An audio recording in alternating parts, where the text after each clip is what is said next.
सिंध मुंहिंजी अमा सूह तुंहिंजी मथा छा लिखी छा लिखां छा लिखी छा लिखां सिंध मुंहिंजी अमा दुनिया जा सिंधियो हिक मुठ थी सिंध बचायो सिंध मुंहिंजी अमा सूह तुंहिंजी मथा छा लिखां सिंध जो क़ौमी आवाज़ radio voice of Sindh London.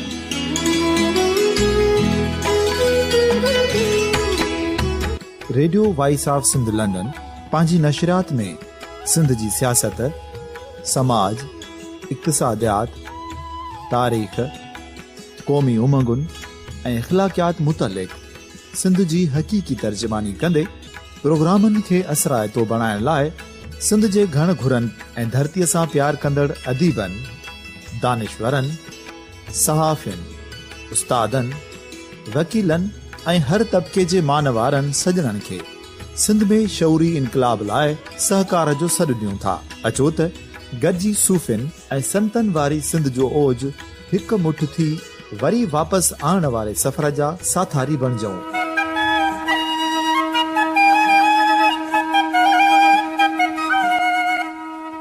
हिक नए सुबुह जी शुरूआत जो पड़ाॾो घर घर ॻोठ ॻोठ ऐं शहर शहर ताईं पहुचायो। शाल सिंध आबाद ऐं ख़ुशहाल थिए, सिंधी माण्हू सुखियो ऐं सताबो थिए।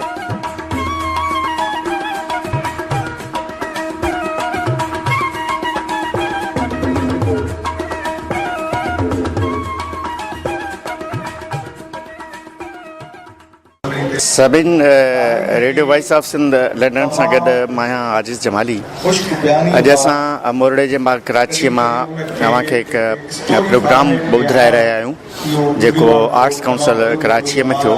हीअ सिंध जे नाले वारे लेखक हमसफ़र गाॾी जो तर्जुमो कयल किताबु आहे इस्लामी तहज़ीब जी तारीख़। हिन तक़रीब जा जेके मुख्य महिमान आहिनि उहे पाकिस्तान सॼे जी तारीख़ जो नाले वारो मौरिख़ डॉक्टर मुबारक अली आहिनि। उनखां सवाइ हिन तक़रीब में यूसुफ शाहीन साहब आहिनि, नूर मोहम्मद मेमन साहब आहिनि, डॉक्टर अयूब शेख आहे, इरशाद साहब आहिनि। इहे सभु महिमान आहिनि। प्रोग्राम शुरू थी चुको आहे। हिन वक़्तु नूर अहमद मेमन साहब ख़िताब बि करे रहिया आहिनि। अचो त ही प्रोग्राम ॿुधूं था जेको विल डेविड रॉड जे किताब इस्लामी तहज़ीब जी तारीख़ जो प्रोग्राम आहे।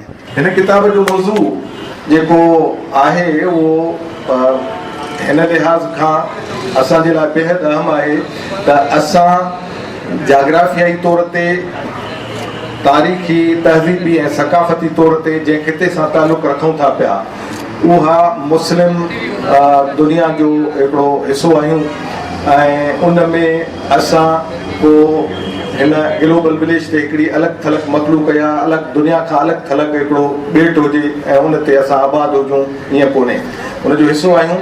इन जे करे असांखे उन पंहिंजे सॼे दाइरे खे जाचण जी, पढ़ण जी ऐं सम्झण जी ज़रूरत आहे। असां बरे सग़ीर जो हिसो आहियूं, इन करे असांखे बरे सग़ीरी शऊर उनखे बि हासिलु करण जी ज़रूरत आहे। असां इंडस जा पायोनीर आहियूं, बुनियाद आहियूं ऐं इंडस खे वॾे अहाते खे जेको आहे उहो असां पंहिंजे चौधारी मौजूदु रखूं था पिया।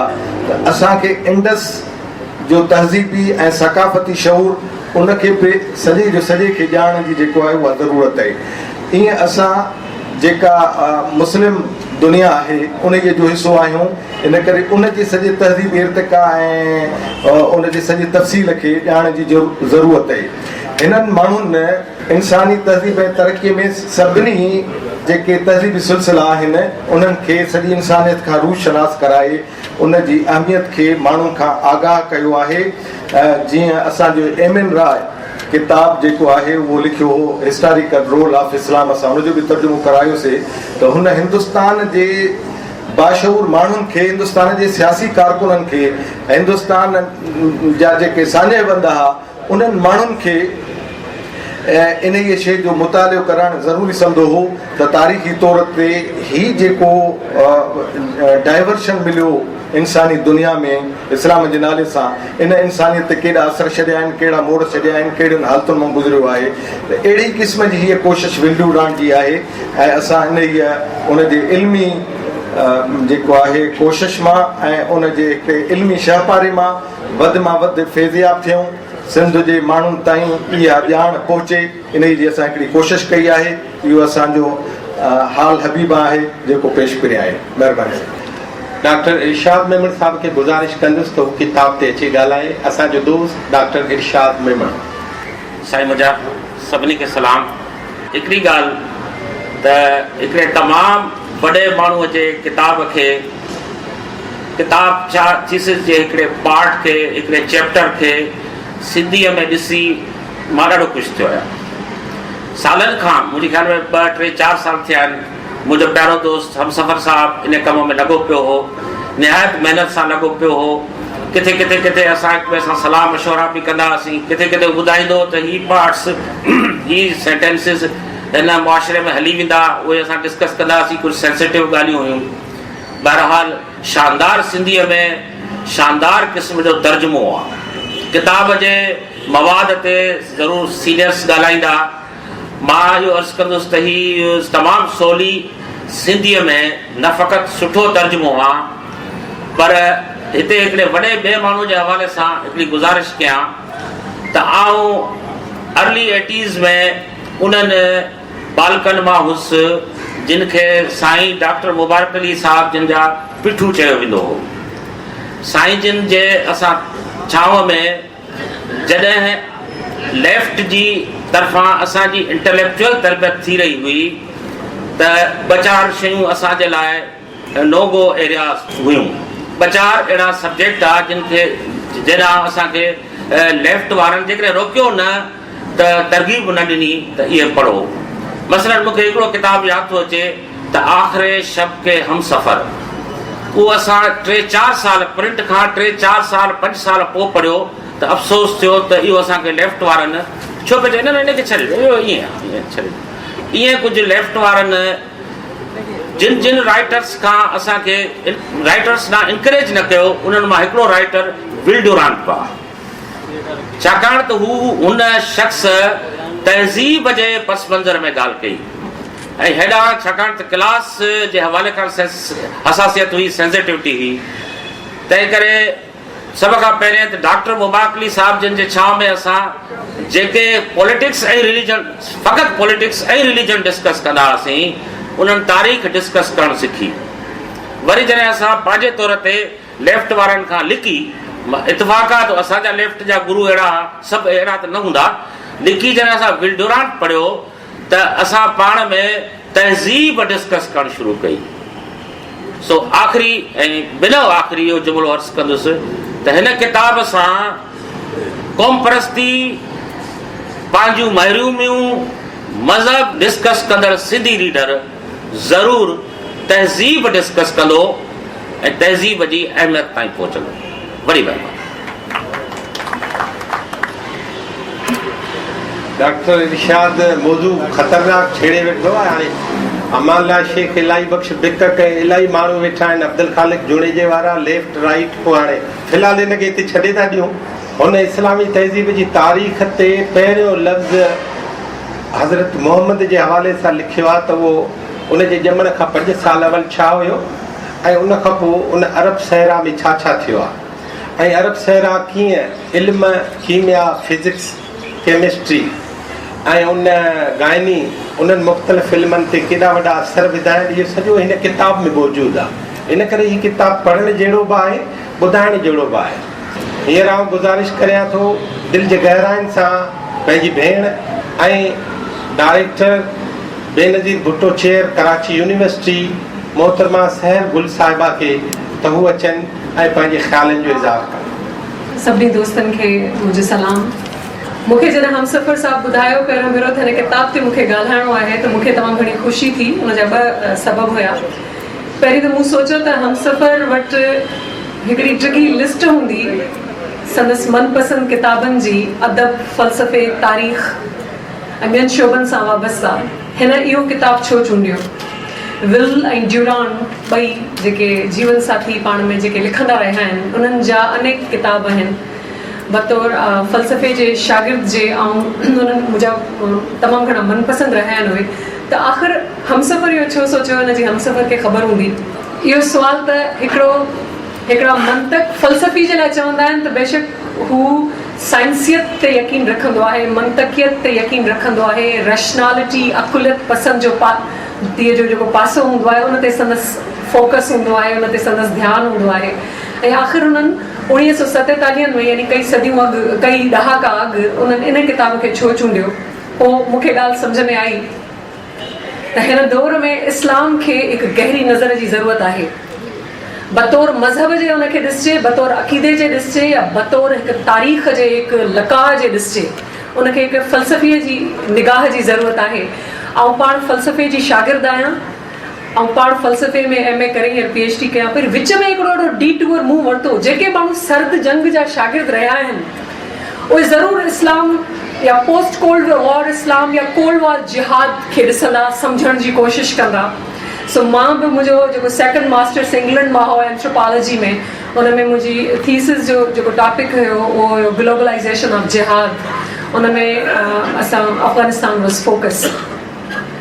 ऐं पोइ मां इहो सोचियो त फ़लसफ़ी शायदि सोचणु ऐं सम्झणु चाहींदो आहे त तारीख़ में जेको लकाउ थिए पियो उनखे मुख़्तलिफ़ हवालनि खां ॾिसण जी कोशिशि कजे। ऐं मां इहो सम्झां थी इहो अलाए दाओ गुरूर आहे हिकिड़े फ़लसफ़े जे शागिर्द हुजण जे, या वरी हिकिड़ी मंतकी अप्रोच आहे त फ़लसफ़ी शयुनि खे गहराईअ सां ॾिसी सघे थो, उन्हनि खे गहराईअ सां सम्झी सघे थो पियो।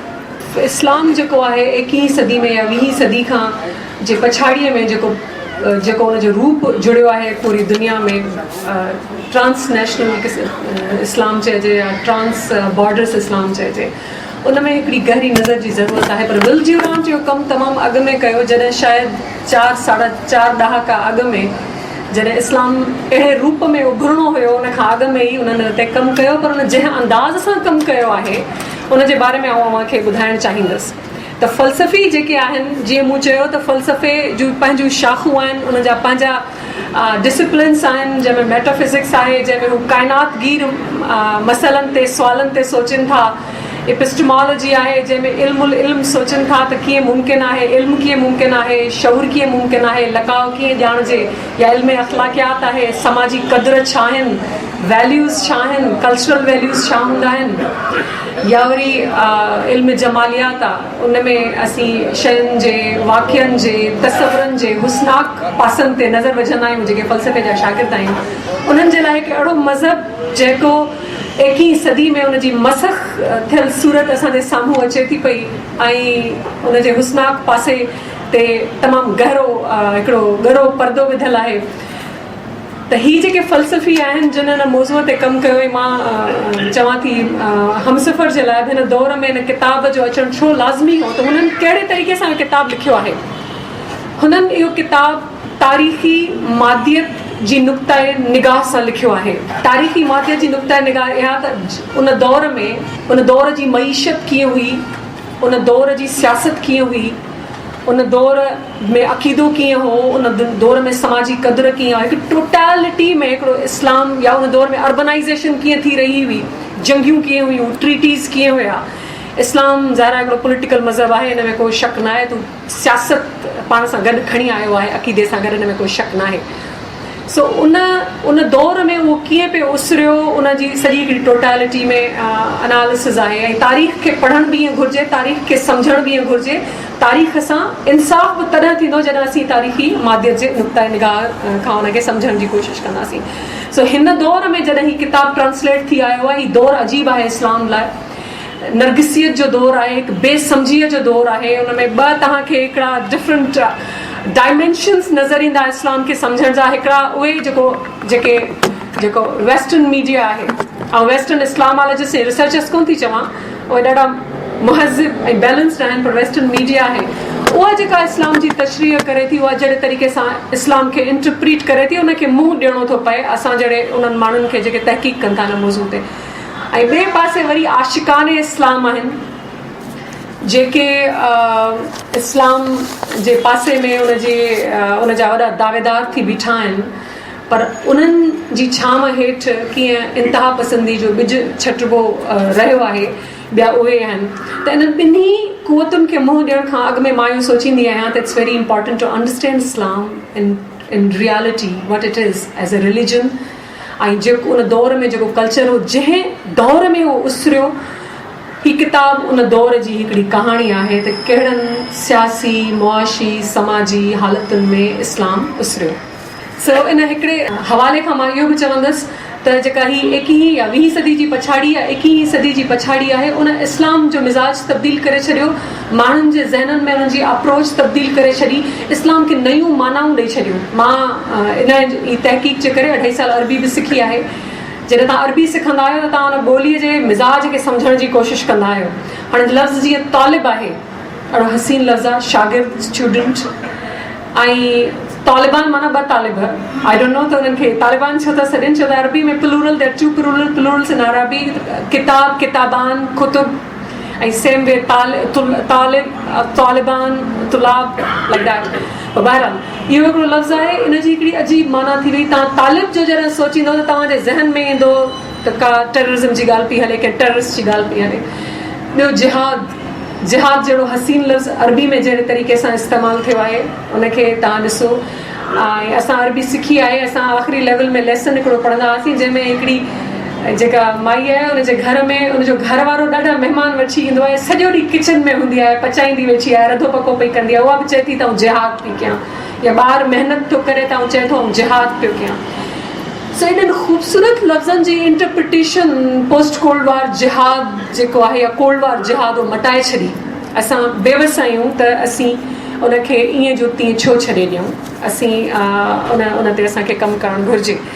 सो हिन किताब खे विलजरान ॿिन्ही क्लासिफाई कयो आहे। उनखे जीअं नबी साईं जो दौरु हुयो, उनखे अलॻि करे खयो अथनि। क़ुर शरीफ़ कहिड़ी दौर में ईंदो वियो ऐं उसरंदो, उन वसी वसत वठंदो वियो, उन दौर खे उन्हनि अलॻि खयो आहे। मुआशरे जा जेके अहम पासा हूंदा आहिनि, उन्हनि में जीअं अर्बनाइज़ेशन आहे, मईशत आहे, उनखे खयो अथनि। जीअं मां चयो त हिस्टोरिकल मटीरियलिस्ट पर्सपेक्टिव खां इस्लाम में तलवार जो इस्तेमालु कीअं थियो, हिकु अहिड़ो मज़हब आहे जंहिंमें तलवार जो भरपूर इस्तेमालु आहे, जंहिंमें कलम जो भरपूर इस्तेमालु आहे। पहिरीं सूरत बि इहा ई आहे जंहिंमें चवनि था त असां तव्हांजे लाइ कलम ऐं मस पैदा कई। सो त उन्हनि सभिनी मौज़ूअनि ते ही ॿुधाइनि था पिया। उनखां पोइ अब्बासिन जे दौर खे वधीक हाईलाइट करे कीअं उन्हनि पेश कयो आहे त उन में साइंस कीअं उसरी। हारून रशीद ऑफकोर्स कयो, पर जेका पैट्रोनेज इल्मियत खे, फ़लसफ़े खे, साइंसियत खे मामून रशीद जे दौर में मिली, जंहिंमें तसवुफ़ आहे, रियाज़ी आहे, तिब आहे, दीनियत आहे, इवन लादीनियत आहे। इन्हनि सभिनी मौज़ूअनि खे हिकिड़ो वसी स्पेस मिलियो उसरण जो, अॻिते वधण जो। त हीउ जेको दौरु आहे 9वीं ऐं 10वीं सदी जो आहे। मुस्लिम फिलासफर्स जो जेको इमर्जेंस थियो, जीअं अल मुतअज़िला आहिनि, या अशराइट्स आहिनि, या इख़वानुल सफ़ा आहिनि, 8वीं सदी जे पछाड़ी में हू शुरू थियनि था पिया। लेकिन patronage, they didn't get patronage in that era. 9वीं 10वीं सदी उनजे पैट्रोनेज जो दौरु आहे। 13वीं सदी में ज़वाल आहे, पर 9वीं ऐं 10वीं सदी में उन्हनि खे पैट्रोनेज मिलियो। मामून रशीद जे दौर में बैतुल हिकमत, that we call House of Wisdom, खोलियो वियो, जेका अकेडमी हुई। अकेडमी जो कल्चर तमामु पुराणो आहे। प्लेटो जी अकेडमी असीं यादि करियूं, या एरिस्टोटल जी लाइसियम अकेडमी असीं यादि करियूं, पर हिननि बि जेका आहे सा अकेडमी खोली। बगदाद तंहिं दौर में ही ॿुधाइनि था पिया त केॾो वॾो शहर हुयो, उहो दुनिया जो वॾे में वॾो शहर हुयो, जंहिंमें फ़क़ति 250 किताब घर हुया। I don't mean libraries, book shops जितां किताब जी ख़रीद थींदी हुई, 250 सिर्फ़ु बगदाद शहर में। सो आई मीन इन्हनि शयुनि खे उन्हनि हाईलाइट कयो आहे। सो आउं इहो चवणु चाहींदसि त हिन किताब जो हिकिड़ो मख़सूस ऑडियंस आहे।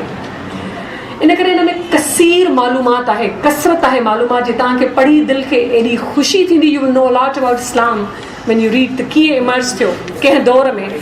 जिन किताब दोस्तनि इहो न पढ़ियो आहे, मां उन्हनि खे ॿुधायां त तव्हां इहो ज़रूरु पढ़ो। इहो ॿुधाइणो था चाहिनि त इस्लाम तलवार सां इन्फ्लुएंस छॾियो, पर कलम सां इन्फ्लुएंस छॾियो। ऐं देन कैरेक्टर जो बि इन्फ्लुएंस हो, नबी साईं जो कैरेक्टर, इन खां पोइ ख़ुलफ़ाए राशिदी।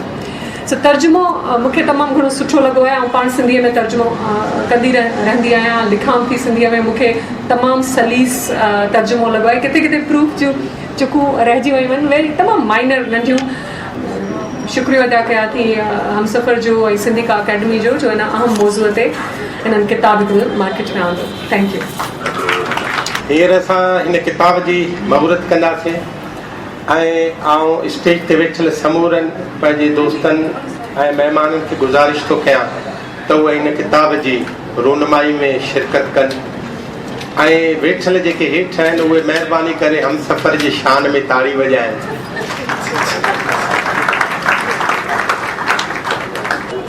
हींअर आउं गुज़ारिश करियां थो हिन किताब जे सिंधीकार ऐं हिन महफ़िल जे मेज़बान असांजे दोस्त लेखक मुसनिफ़ ऐं सहाफ़ी हमसफ़र गाॾई खे त हू अचे पंहिंजे ख़्यालनि जो इज़हार करे. हमसफ़र गाॾई.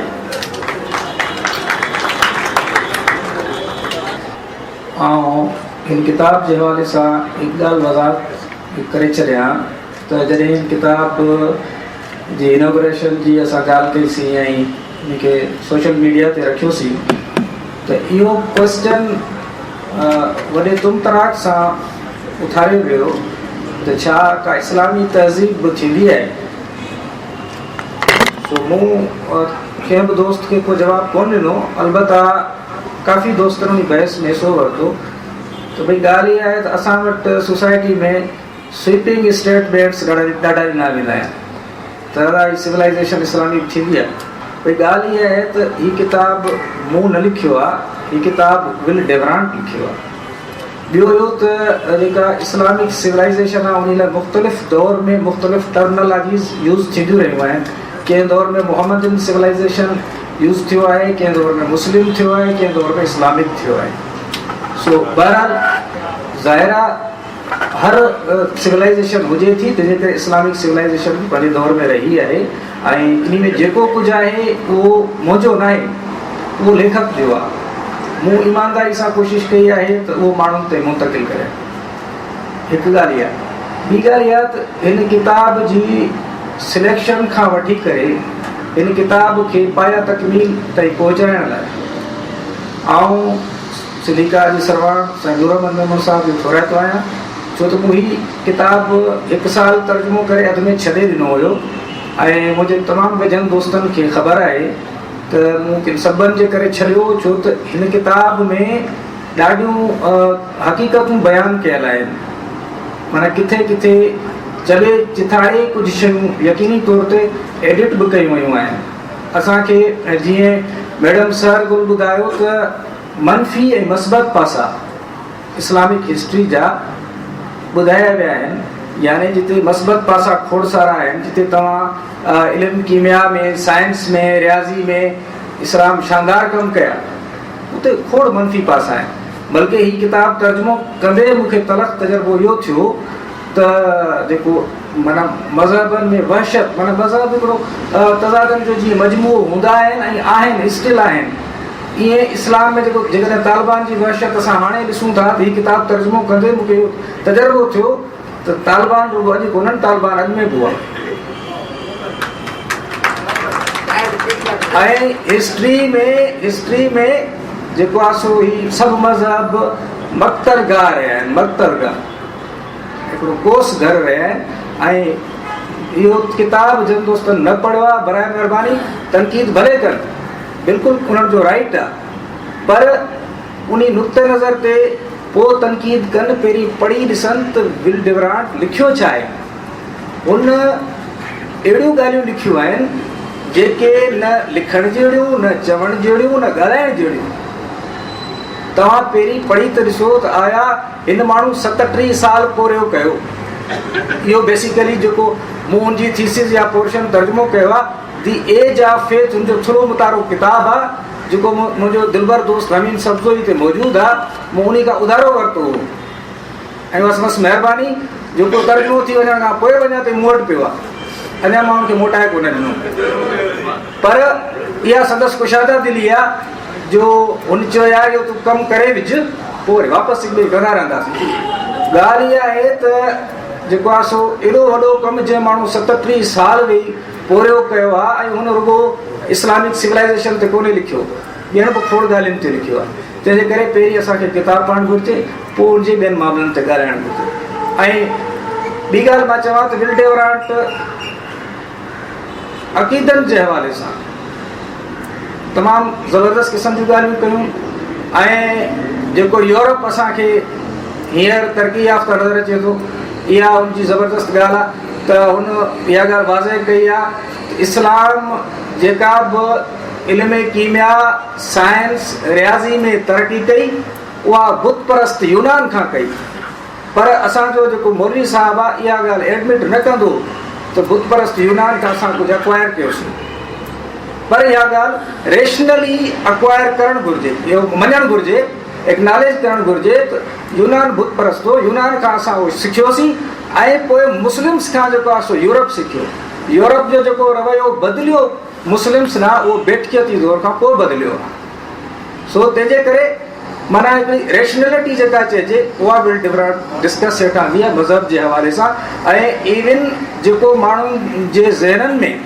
मज़हब जे बारे में खोड़ सवाल हूंदा मिसाल जे तौर ते जेके असां इबादतूं कयूं था उन्हनि जा बुनियाद किथे आहिनि मज़हबनि जा बुनियाद छा आहिनि क्रिश्चियनिटी जो ऐं इस्लाम जो जहिड़ो छा हो ऐं हिकिड़ो क्रिश्चन हूंदे बि हिकिड़ो ईमानदार तारीख़दान आहे जेको चवे थो जॾहिं क्रिश्चन ताक़तवर थिया त उन्हनि मस्जिदूं ठाहे उते कलीसाऊं ठाहियूं ऐं जॾहिं मुस्लमान ताक़तवर थिया त उन्हनि मस्जिदूं ठाहे उन्हनि जॻह ते कलीसाऊं ठाहियूं ऐं उन्हनि कलीसाऊं ठाहे मस्जिदूं ठाहियूं माना जंहिंखे जेको वारो मिलियो उहो पूरो कयो हुन माना इन में को फ़र्क़ु न कयो आहे त आउं क्रिश्चन आहियां तंहिंजे करे क्रिश्चियनिटी खे हथी वठायां ऐं इस्लाम खे हेठि ॾेखारियां ईअं न आहे हुन क्रिश्चियनिटी यहूदियत तोड़े इस्लाम सभिनी खे निहायत ईमानदारी सां बुर्दबारी सां जेको सो डिस्कस हेठि आंदो आहे नबी करीम जे किरदार ते बि शानदार लिखियो आहे पर साॻे वक़्तु हुन जेके अरब शाइर आहिनि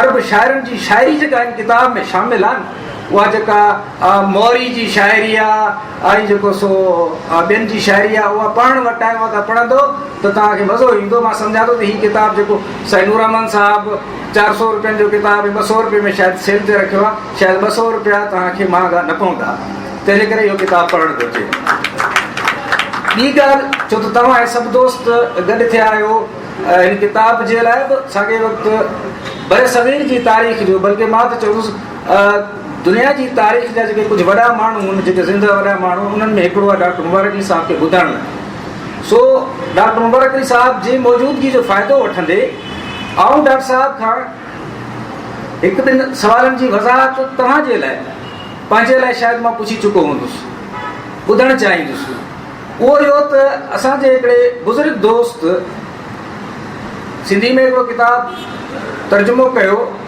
उन में उन रेड इंडियन के गाढ़ा सिंधी लिखियो है सर ये क्वेश्चन मैं आपसे जरा करना चाहूँगा कि हमारे एक बुजुर्ग दोस्त ने रेड इंडियन को सुरख सिंधी लिखा है और उन साहब ने जो है ये भी कहा है कि अमेरिका आमरी से गए हुए सिंधियों ने बनाया था ये अगर दुरुस्त है या गलत है क्योंकि मेरी नाकिस राय के मुताबिक ऐसी कहीं भी शायरी या कोई ऐसी कोई गवाही नहीं मिलती है तो मैं अर्ज करना चाहूँगा कि आप इतने बड़े हिस्टोरियन यहाँ बैठे हुए हैं बराह करम ये जो हमारे दोस्त यहाँ मौजूद हैं ये इस बात की ज़रा वजाहत हो जानी चाहिए कि क्या अमेरिका से गए हुए आमरी से गए हुए सिंधियों ने बनाया था या जो है वो क्या रेड इंडियन आया कोई हम सिंधी हैं या कुछ और वो चीज़ है तो ये गुजारिश मेरी कबूल हो तमाम दोस्तों की तमाम बड़ी मेहरबानी तमाम बड़ी तादाद में शरीक थिया ऐं प्रोग्राम थियण लाइ महिरबानी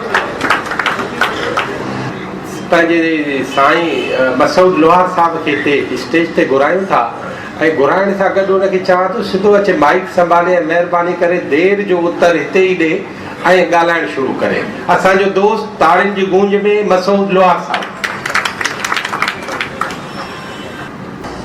पहिरीं त Humsafar thank U very much हिन किताब खे ट्रांसलेट करण स्पेशली पोर्शन आहे विल ड्यूरन जहिड़ी जेको किताबु आहे the age of faith sorry पर हिन में हिकिड़ो अहम नुक़्तो जेको मिसिंग आहे जेको विल ड्यूरन अलाए छो राहे वियो आहे उहा हिस्ट्री ऑफ इस्लाम आहे जेका 18th सेंचुरी वक़्तु जेका आहे फंडामेंटली उभरी ऐं इन्फ्लुएंस कयो सॼी दुनिया खे उन वक़्तु 19 मतिलबु अर्ली 18th सेंचुरी में जंहिं वक़्तु छटे में मखदूम मोहम्मद हाशिम छटवी ऐं मखदूम मोहिनुद्दीन छटवी ऐं हुॾां शाह वलीउल्लाह मोहदस दहलवी इंडिया में। पर जेका ॻाल्हि इंतिहाई ॾाढी हिकिड़ी एम्बिग्यूअस ऐं ट्रिकी आहे, जिते ॻाल्हाईंदे माण्हू अहिड़ी क़बर कीबाइनि था, उहा इहा आहे त शाह वलीउल्लाह मोहदस दहलवी मोहम्मद बिन अब्दुल वहाब जो क्लास फेलो ऐं ॿई शागिर्द हुआ मौलाना चाचड़ जा, हयात चाचड़ जो शायदि कंदकोट या जैकोबाद जे हमीद सब्ज़ी जे ॻोठ जो लॻे थो। मौलाना चाचड़ साहिबु इब्न तैमिया जेको 13th सेंचुरी में जेको रिएक्शन डेवलप थियो मंगोल्स जे इन्फ्लुएंस जो,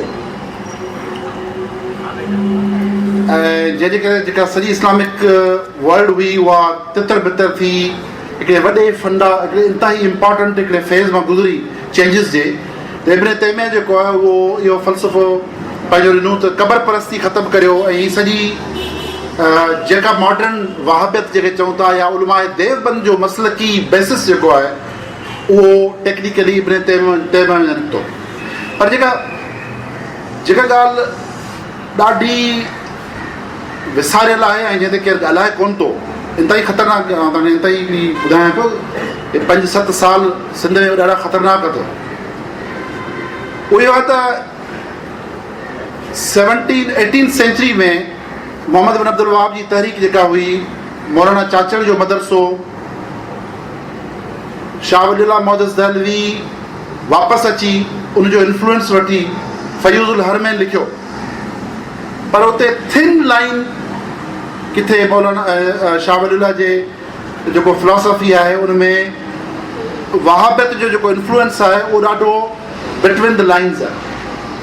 पर हुन जेका टीचिंग्स जेका ॾिनियूं हुते इंडिया में वञी, उनजो नतीजो बि निकितो जो मौलाना नानोतवी ऐं मौलाना गंगोही 1866 में देवबंद जो मदरसो रखियो ऐं पोइ ईअं शुरूआत थी जो शेख सैयद अहमद शहीद तहरीक शुरू कई जेका जिहाद जी, जेका ख़ैबर पख्तूनख्वा ऐं सॼो इहो तव्हां वाक़ुफ़ु आहियो। ऐं उन खां पोइ हुन पासे महदी सूडानी ऐं इंडोनेशिया ऐं इन पासे कुझु ॿियूं तहरीकूं थियूं।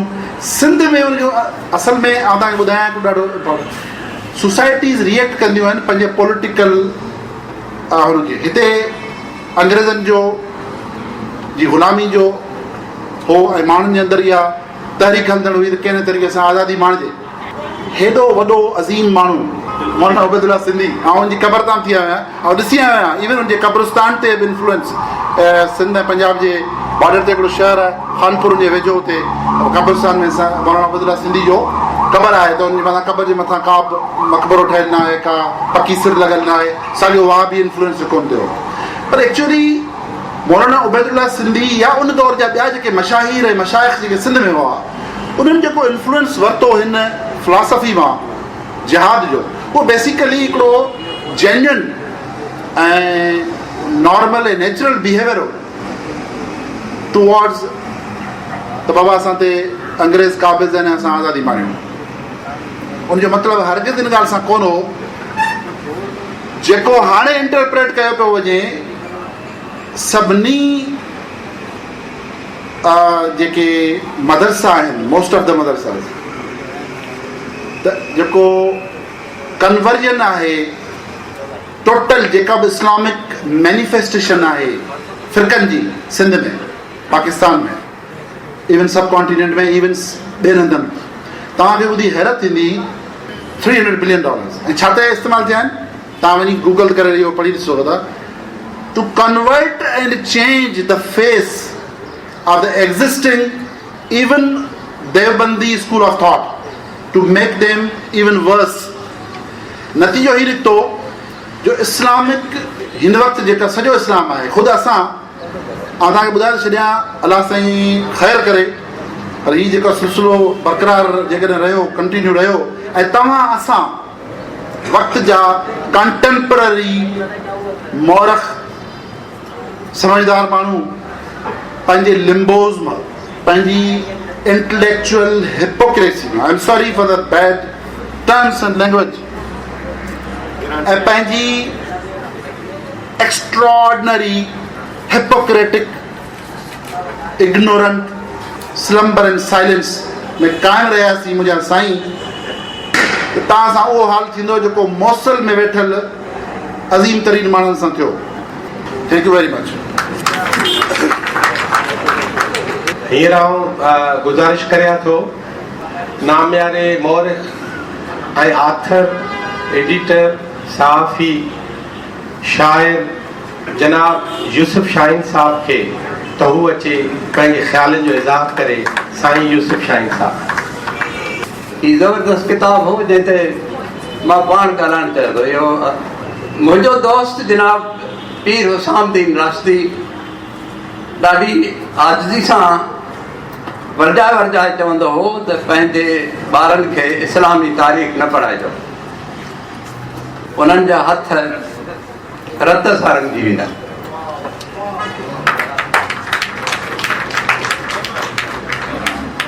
हू वॾो तारीख़दान, मुहिब वतन ऐं आलिम हो। हुनजी राय ॾाढी छिरकाईंदड़। आउं त ईअं चवंदुसि समूरी दुनिया जी तारीख़ अहिड़ी आहे, हरगिज़ पढ़ण लाइक़ु न आहे, छाकाणि त दुनिया जे तारीख़ जो ॾहों हिसो, सिर्फ़ु ॾहों हिसो नतीजनि जे लिहाज़ खां दुरुस्त लिखियलु न आहे। गुज़िरियल 5000 सालनि दौरान समूरी इंसान ज़ात खे फातिहनि लगातार ग़ुलाम रखियो, उन्हनि जी पैदावारी, उन्हनि जे पैदावारी वसीलनि ते धाड़ा हया ऐं उन्हनि जूं निहाणियूं अगवा कयूं। दुनिया में हिकु बि अहिड़ी क़ौम न आहे जेका ग़ुलामी जे अज़ाब मां न गुज़री हुजे। इन्हनि फातिहनि ख़ुदा तरफ़ां मोकिलियल अमन, इंसाफ़ ऐं भाईचारे जे पैगामनि ऐं अहकामनि खे जी माना ऐं मफ़हूम खे फेराए दुनिया में ज़ुल्म ऐं जबर जो निज़ाम क़ाइमु कयो। पोइ हिननि पंहिंजे मनपसंदि माण्हुनि खां तारीख़ूं लिखायूं जिन हिन ज़ालिमनि जा ऐब ढके खेनि हीरो करे पेश कयो। अहिड़नि माण्हुनि मथां अॼु वॾा वॾा मुक़बरा हलियल आहिनि। अहिड़ो हीरोज़ ज़ुल्म ऐं जबर खे बर्दाश्त करण लाइ, अहिड़नि हीरोज़ ज़ुल्म ऐं जबर खे बर्दाश्त करण लाइ समूरी इंसान ज़ात खे गूंगो ऐं ॿोड़ो रहण जी आदत विधी। अहिड़ी कैफ़ियत हेठि असां तां 5000 साल गुज़री विया आहिनि। इन अरसो दौरान कंहिंखे हक़ ऐं इंसाफ़ जी ॻाल्हि करण जी इजाज़त न ॾिनी हुई। इनहराफ़ करण जी सज़ा मौत हुई। इहे हीरोज़ असांजे ज़िंदगियुनि जा मालिक, असांजा आका, हिन धरतीअ ते सज़ा ऐं जज़ा जो अख़्तियार रखंदड़ बणिजी विया। असां गुज़िरियल 5000 सालनि दौरान कई भेरा हिन गूंगी ऐं ॿोड़ी दुनिया खे तब्दील करण जी कोशिशूं कयूं, मगर हर भेरे नाकाम थियासीं। 1570 में बरेज़म अमेरिका में हिकु अनोखो वाक़ियो पेश आयो। अमेरिका जे असलोक रहाकुन रेड इंडियन इरोक्यूज़ कन्फेडरेसी जे नाले सां हिकु मुल्क ठाहियो, जिते पहिरियों भेरो हाकिम खे आका अवाम जो नौकर चयो वियो। इन मुल्क खे लॻभॻि 200 सालनि खां पोइ अंग्रेज, फ्रेंच ऐं डच महाजरनि ख़तमु करे छॾियो। उन खां पोइ 1776 में इरोक्यूज़ कन्फेडरेसी खां मुतासिर थी बरतानिया जे कब्ज़े हेठि 13 रियासतनि गॾिजी हिकु मुल्क ठाहियो, जंहिंखे मुतहद अमेरिका यूनाइटेड स्टेट्स सॾिजे थो। उते ॿियो भेरो हाकिम खे अवाम जो नौकर चयो वियो। उहो मुल्क बाद में रवायती फतूहात, दौलत ऐं दहशतगर्दी जे ज़ोर ते 13 रियासतुनि खां वधी 50 रियासतुनि जो मलबो बणिजी चुको आहे। हीउ मुल्क यूरोप जे महाजरनि ठाहियो जेके मज़हबी निफ़ाक़ ऐं नफ़रतुनि सबबु मौत जे सज़ाउनि खां बचण लाइ हिते भॼी आयो आहे। उन्हनि हीउ मुल्क ठाहिण शर्त मज़हब खे रियासत खां दार करे छॾियो। हिते गूंगू ऐं ॿोड़ो रहण बदिरां हर शख़्स खे आज़ादी सां ॻाल्हाइण, सोचणु, लिखणु ऐं पढ़ण जी इजाज़त ॾिनी वई, जंहिंजे नतीजे में अमेरिका हिकु अहिड़े तारीख़दान खे जनमु ॾिनो जंहिंखे विल डूरां जे नाले सां सुञातो वञे थो। 1981 में ही जहान छॾण वक़्तु विल डूरां जी उमिरि 96 साल हुई। हिन संदसि ज़ाल सां गॾिजी तारीख़, फ़िलसफ़े, मज़हब, ॿोलियुनि ऐं तहज़ीबुनि बाबति बेशुमार किताब लिखिया। जीअं त हिन मथां बादशाह जी तलवार लटकियल न हुई, उन करे हिन तारीख़ नवीसी में हक़ीक़त पसंदीदा हलण जी कोशिशि कई। विल डूरां त इस्लामी तहज़ीब जी तारीख़ तर्जुमो थियल सुफ़े 23 ते लिखे थो त खाने काबे में जेके बुत रखियल हुआ उन्हनि मां हिक जो नालो अलाह हो, जंहिंजी घणे भाङे कुरैशी इबादत कंदा हुआ। उन्हनि कुरैशियुनि क़बाइली देवता अलाह खे आलम जो रब या रबुल आलमीन जो दर्जो ॾेई वैदानियत लाइ राह हमवार कई। तमामु तारीख़ी वॾो अहम कमेंट आहे विल डूरां। विल डूरां साॻे किताब में सुफ़े 103 खां 105 ताईं हदीस बाबति जेके तफ़सील ॾिना आहिनि उहे सभु सम्झ तलब आहिनि। ही विल डूरां खे एजाज़ हासिल आहे त हिन ईसाइत बाबति जेकी कुझु लिखियो आहे हिन खां अॻु कंहिं बि तारीख़दान खे अहिड़ी ज़रूरत न थी। ईसाइत बाबति हिन खां अॻु अहिड़ियूं ॻाल्हियूं करण वारनि खे जीअरे साड़ियो वेंदो। विल डूरां पंहिंजे किताब स्टोरी ऑफ सिविलाइजेशन जिल्द 3 सीज़र्स ऐं मसीहा, सीज़र्स एंड क्राइस्ट जे सुफ़े 595 ते लिखे थो हज़रत ईसा खां 325 सालनि बाद जॾहिं ईसाइत खे रोम जे शहनशाह पहिरियों भेरो मज़हब तौरु क़बूल, हिन खां ईसाइत मज़हब न हुई, जॾहिं 325 साल ताईं हुनखे मज़हब न मञींदा हुआ बल्कि यहूदियत जो हिकिड़ो फ़िरक़ो, उनखे जॾहिं पहिरियों भेरो रोम जे शहनशाह इहो दर्जो ॾिनो त हीउ मज़हब आहे, तॾहिं रोमन वर्ल्ड में कंहिंखे बि इहा ख़बर कान हुई त ईसाइत जा उसूल, मूल मता या इबादत जा कहिड़ा तरीक़ा आहिनि। इन सूरत हाल समूरी ईसाई दुनिया में मुंझारा पैदा करे छॾिया। विल डूरां लिखे थो त इन मसइले खे हल करण लाइ तड़ पकड़ में ईसाइत लाइ मिस्र जे मज़हब जा उसूल, मूल मता खया विया, जिन में ख़ुदा होरस, ख़ुदा ओसाइरस ऐं देवी आइसिस जी पूॼा कई वेंदी हुई। उन वक़्तु रोम जा केतिरा ई शहनशाह मिस्र जे मज़हब जा पोइ अलॻि थिया, जिन में शहनशाह आगस्टस सभ खां पहिरियों शहनशाह जे मिस्र जो इहो मज़हब क़बूल कयो। ईसाइत में विल डूरां लिखे थो त ईसाइत में सज़ा ऐं जज़ा जा नज़रिया मिस्री मज़हब तां खयां विया।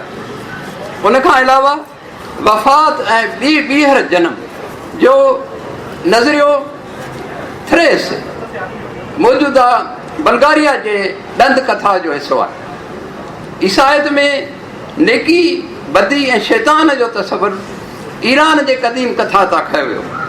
बकौल विल डूरां त ईसाइत दर हक़ीक़त अॻूणे बुत परस्त दुनिया जी पैदावार आहे। अमेरिका जो ही तारीख़दान विल डूरां इहा अहिड़ी राय फ़क़ति अमेरिका जो ही तारीख़दान विल डूरां ॾेई सघे थो हू पाण ईसाई हो, मगर तारीख़ नवीसी में हिन सच लिखण खां कॾहिं न कीबायो। विल्डूरा दुनिया जे तारीख़ दाननि में हिकु इनफरादी हैसियत रखे थो। हिन जे लिखण जो अंदाज़ बि ॾाढो निरालो ऐं मन लुभाईंदड़ आहे। हू तारीख़ी वाक़िअनि खे हिकु नावल या फिल्मी कहाणीअ वांगुरु खणे थो। ईअं महसूसु थींदो ॼण त तारीख़ जे सभिनी वाक़िअनि ऐं जंगनि में हीउ शख़्स पाण बनफ़्स नफ़ीस वेठो आहे। गाराई साहब जस लणे जे तमामु ॾुखिये ऐं नाज़ुक मज़मूननि ते ॿधल किताब जो अहिड़ो त शानदार तर्जुमो कयो आहे जो लॻे थो त इहो असुल में सिंधीअ में ई लिखियलु हो। हीअ किताब सिंधी अवाम लाइ क़ीमती तोहफ़ो आहे जेके सदियुनि खां मज़हबी निफ़ाक़ ऐं नफ़रत खां आज़ा रहिया आहिनि। एशिया में जॾहिं मज़हब खे रियासत खां धार कयो वेंदो तॾहिं हिते बि मज़हबी निफ़ाक़ नफ़रत ऐं दहशतगर्दी जो ख़ात्मो थी सघे। वरी आउं गुज़ारिश करियां थो पाकिस्तान जे मायानाज़ मौरिख़ तारीख़दान सिंध यूनिवर्सिटी में 27 सालनि ताईं तारीख़ पढ़ाईंदड़ ऐं 60 खां वधीक किताबनि जे तख़लीक़कार जनाब प्रोफेसर डॉक्टर मुबारक अली साहब जन खे त हू अचे पंहिंजी सदारती तकरीर कनि। डॉक्टर मुबारक अली साहब। अच्छा, मैं अब थोड़ा सा जिक्र करूँगा मतलब कि किताब के बारे में, तर्जुमे के बारे में काफ़ी लोगों ने कहा और वाकई तर्जुमा उस वक्त किसी का किया जाता है कि जब खुद कोई मौजू पे लिखने वाले ना हों। और एक तो ये है कि मौजू पे ज़ाहिर है कि मुस्लिम तारीख़ पे लिखना मुसलमानों के बस का काम नहीं है, क्योंकि हम तारीख़ को मज़हब से मिला के पढ़ते हैं और जब भी तारीख़ को मज़हब से मिला के पढ़ेंगे कभी भी तारीख़ का सही तासुर जो है आप नहीं दे सकेंगे, उसका तज़किया आप नहीं कर सकेंगे। इसलिए मैं हमेशा कहता हूँ कि मुसलमान के लिए मुसलमानों की तारीख़ लिखना बहुत मुश्किल है, बल्कि नामुमकिन है। शिबली नमानी ने जब लिखना शुरू किया सीरतुन नबी तो उन्होंने कहा कि मैं सवाब के खातिर लिख रहा हूँ। तो तारीख़ अगर सवाब के खातिर लिखे जाए तो फिर तब वो तारीख़ नहीं होती है। तो लिहाजा मतलब कि यह है कि जब दूसरे लिखते हैं तो ज़ाहिर है दूसरों के नुक्ते नज़र को भी देखने की ज़रूरत होती है, किस नुक्ते नज़र से वो लिख रहे हैं। और अगर आप इस्लामी तारीख़ के बारे में जो कि मगरिब के लोगों ने लिखा है उसके अंदर मुख्तलिफ़ अदवार और मुख्तलिफ़ फ़राइज़ हैं। पहला मरहला तो वो है कि जब ईसाई मुबल्लिगीन ने इस्लामी तारीख़ को, इस्लामी तालीमात को समझा, क्योंकि उनका मकसद जो था वो इस्लाम को रद्द करना था और अपनी तब्लीग करना थी। ये वो होता है जबकि 12वीं सदी में मतलब कि कुरान शरीफ का लातीनी ज़बान के अंदर तर्जुमा भी हुआ। ये अगरचे वो तर्जुमा सही नहीं था, बहुत गलतियाँ थी, लेकिन फिर भी वो तर्जुमा हुआ। और उसके बाद उनके यहाँ मुख्तलिफ़ यूनिवर्सिटियों में, जिसमें पेरिस यूनिवर्सिटी है, लाइडन यूनिवर्सिटी है, दूसरी यूनिवर्सिटियों के अंदर अरबी के शोबे कायम हुए ताकि अरबी ज़बान पढ़ के इस्लाम को सही समझा जा सके। दूसरा मरहला वो है कि जब उन्होंने तिजारत शुरू की है, इस्लामी मुल्कों से जब तिजारत शुरू की तो ये फिर उनकी ताजराना ज़रूरत थी कि मुसलमानों को, उनके कल्चर को, उनके जहन को समझें। और 11वीं सदी से 13वीं सदी तक जो सलीबी जंगें हुई हैं, उन सलीबी जंगों के मौके के ऊपर भी उन्होंने इस्लामी माशरे को समझने की कोशिश की। तो ये मुख्तलिफ मराइल हैं।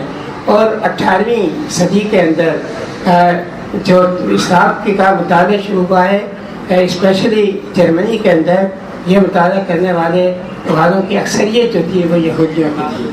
और उनके बारे में ये कहा जाता था कि चूँकि खुद यूरोप के मौलिक अपनी शान व शौकत को यूनान और रोम की माजी के अंदर देख रहे थे, तो यहूदी मौलिकों ने इस बात की कोशिश की कि सेमेटिक या सामी तहजीबों की शान व शौकत को वो इस्लाम के दायरे के अंदर देखें। इसलिए तकरीबन जर्मनी की तमाम यूनिवर्सिटियों के अंदर क्लासिकल इस्लाम के शोबे मौजूद हैं और इन्होंने कोशिश की है कि स्कॉलरली मतलब कि इस्लाम का भी मुताला करें और मतलब इस्लामी तालीमात को भी देखें।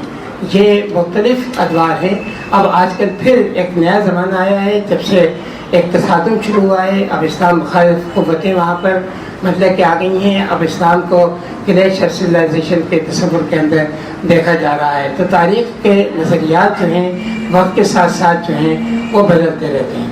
तो चार बातें ये है कि ख़ुद मतलब कि जिसको कहते हैं वॉलंटियरिस्ट या मुस्तशफ़ीन, जिनका पहले ये ख्याल था कि इस्लाम तलवार के ज़रिए से फैला है, यह ख़ुद 19वीं और 20वीं सदी के अंदर उन्होंने ये खुद उनकी अपनी तहक़ीक़ से ही साबित हुआ कि ऐसा नहीं था। मतलब कि इस्लाम जो है इस तरह से नहीं फैला है, बल्कि इस्लाम के फैलने की वजूहात मतलब कि समाजी, सियासी और माशी वजूहात थी। उसकी मिसाल वो देते हैं, एक तवील अरसे तक शहरों के अंदर इराक़, शाम और मिस्र के इलाकों के अंदर अक्सरियत जो थी शहरों की वो मुसलमान नहीं थी। ये आहिस्ता आहिस्ता मुसलमान हुए हैं और उन्होंने अब इस्लाम के फैलने का, ढूंढने का जो तरीक़ा तलाश किया है वो ये है कि उन्होंने देखा है कि लोगों के नाम किस तरह से बदल रहे हैं, और जैसे जैसे लोगों के नाम बदल रहे हैं, इस्लामी हो रहे हैं, उससे उन्होंने अंदाज़ा लगाया कि यहाँ से इस्लाम आहिस्ता आहिस्ता मतलब कि इन इलाकों के अंदर फैलना जो है वो शुरू हुआ है। क्योंकि शुरू के अंदर जब मुसलमानों ने शाम को फतह किया है, मिस्र को फतह किया है, इराक़ को फतह किया है, तो ये इलाके ईसाई इलाके थे, बाइजेंटीनी एम्पायर का हिस्सा थे। तो देखा जाए तो मशरिक़ और मगरिब के दरमियान या इस्लाम और मगरिब के दरमियान एक तसादुम जो है वो इब्तदाई से मतलब कि शुरू हो गया था, जिसकी मतलब कि जो आज तक मतलब कि चल रहा है। ये तसादुम हमारा हिंदुस्तान के साथ नहीं था, ये तसादुम हमारा मतलब कि और दूसरे मज़ाहिब से नहीं था, लेकिन ईसाइयत के साथ और ईसाई ताकतों के साथ ये तसादुम इसलिए हुआ कि उन्होंने अपने बहुत बड़ा इलाका मुसलमानों के हाथों खो दिया। उनके मज़हब के लोग जो थे वो मुसलमान हो गए, एक बड़ी आबादी मुसलमान हो गई। तो ये तसादुम जो है उसकी इब्तिदा वहाँ से मतलब कि शुरू हुई है। तो इस्लामी तारीख़ के ऊपर मग़रिब के लोगों ने भी काम किया है और हमारे उन मुसलमानों ने काम किया है जो मग़रिब की यूनिवर्सिटियों में हैं, जहाँ पर वो रहकर बेहतर तरीके से काम कर सकते हैं। मेरा इशारा जो है मतलब कि शाबान की तरफ से भी है, जो मिस्र के एक मौजूद हैं जिन्होंने अर्ली इस्लामिक पीरियड पे और अब्बासी इनकलाब के ऊपर उनका बहुत अच्छा काम है। इसी तरीके से और दूसरे लोगों पे भी मतलब के काम हैं। तो ये कुछ चीज़ें थी जो मैं मतलब कि कहना चाहता था। दूसरा ये है कि थोड़ा सा मतलब कि इस्लाम के अगर आप फैलने को देखें तो वो भी एक यानी आहिस्ता आहिस्ता हुआ है, और जिसको अगर आप इस्लामी इंपीरियलिज्म का या अरब इंपीरियलिज्म का नाम दें तो उसको भी समझने की आपको कोशिश करनी चाहिए। क्योंकि अब्बासी पीरियड तक तो अरब जो है उनका उरूज था, लेकिन अब्बासियों के ज़वाल के बाद फिर अरब जो है वो बैकग्राउंड में चले जाते हैं और उनकी जगह पर नई ताकतें आ जाती हैं, जिसमें तुर्क मतलब के ताकतें हैं। जो तुर्कों के अंदर मतलब कि उस्मानी आए, सफ़वी आए, मुग़ल आए, ये तुर्क ताकतें हैं जिन्होंने फिर अरबों की जगह ली है और एक तरह से इस्लामी क़ुव्वतें जो हैं वो बने हैं। तो इस्लामी तारीख़ का फैलाव जो है वो अरबों के साथ भी है और इस साथ साथ मतलब कि उसमें गैर अरब या नॉन अरब जो हैं वो भी इसके अंदर मतलब कि शामिल हैं। और ख़ास बात यह है कि हिंदुस्तान के सब कॉन्टिनेंट के अंदर हमारे यहाँ जो इस्लाम आया है ये ईरान से होकर आया है, और अरबी ज़बान मशरक़ी अफ्रीका के जितने ममालिक फतह हुए थे वहाँ सब जगह उन्होंने अरबी ज़बान वहाँ पर उन्होंने कर दी। बर्बर ज़बान बोलते हैं लेकिन अरबी ज़बान वहाँ बोली जाती है, लेकिन अरबी ज़बान ईरान में आके रुक जाती है। और हिंदुस्तान में भी इस्लाम आया है वो फ़ारसी ज़बान के ज़रिए से आया है, ईरान के ज़रिए से आया है। लिहाजा हमारे यहाँ इस्लाम का जो तसव्वुर है वो बिल्कुल मुख्तलिफ है। तो इस्लाम को आज भी आप मुख्तलिफ नुक़्ता नज़र से देखते हैं। हिंदुस्तानी इस्लाम अलहदा है, सऊदी अरब का इस्लाम अलहदा है, ईरानी इस्लाम अलहदा है, मशरक़ी अफ्रीका का जो इस्लाम है वो अलहदा है। अभी भी इस्लाम की मुख्तलिफ शक्लें जो हैं वो इस्लामी मुल्कों के अंदर नज़र आती हैं। तो हम जिसको कहते हैं इस्लामी उम्मा न कभी तारीख़ में रही है और ना आज है, लेकिन हम जहाँ भी है हमें अपने अपने मुल्क की तारीख़ की जो रूट्स हैं वहाँ जाके अपनी जड़ें तलाश करके अपनी शनाख्त को वहीं ढूंढना चाहिए। ये बातें थी। 2 सवाल हम सफ़र ने पूछे थे, मुख्तसर में उनका जवाब दे दूँ कि ये भी हमारे जहन की पैदावार है, ना तो सिर्फ इंडियन मतलब के सिंधी हैं और ना ही मतलब कि कोई अमेरिकी लोगों ने अमेरिका दरियाफ़्त किया है। ये बातें मतलब कि जो एक इंतहा पसंद नेशनलिज्म जो है वो जहन कभी कभी ये चीज़ें पैदा करता है। मेरा ख्याल से हमें तारीख़ को उससे भी पाक करना चाहिए। तारीख़ को आपको बिल्कुल एक सेकुलर अंदाज में जब तक आप नहीं देखेंगे, तारीख़ को आप पूरी तरीके से नहीं समझ पाएंगे। बहुत बहुत शुक्रिया। इहो अॼोकी तक़रीब जो ख़ासि महिमान ऐं असांजो सदर ऐं मुल्क जो नामियारो मौरिख़ डॉक्टर मुबारक अली साहब 25 तारीख़ ते अनवर पीरज़ादे जे जो प्रोग्राम आहे उनजे किताब जी महूरत आहे। सामिन ही प्रोग्राम पंहिंजी पुॼाणी ते पहुतो। ही अमेरिकी लेखक विल डेवरांट जो जेको किताब हुयो उनजो तर्जुमो आहे इस्लामी तहज़ीब जी तारीख़ नाले वारे लेखक हमसफ़र गाॾी कयो ऐं हिन तक़रीब खे नाले वारे तारीख़दान डॉक्टर मुबारक अली, यूसुफ शाहीन, सहर गुल, इरशाद मेमण, हमसफ़र गाॾी, मसूद लोहार ऐं डॉक्टर अयूब शेख ख़िताब कयो। त हिन प्रोग्राम जी पुॼाणीअ सां गॾु अॼोके प्रोग्राम मां पंहिंजे मेज़बान आज़ीज़ जमाली खे मोरड़े जे मां कराचीअ खां ॾींदा इजाज़त। सदाईं गॾु। डॉक्टर इरशाद मेमण। अवां जी समातुनि ताईं radio voice of Sindh London.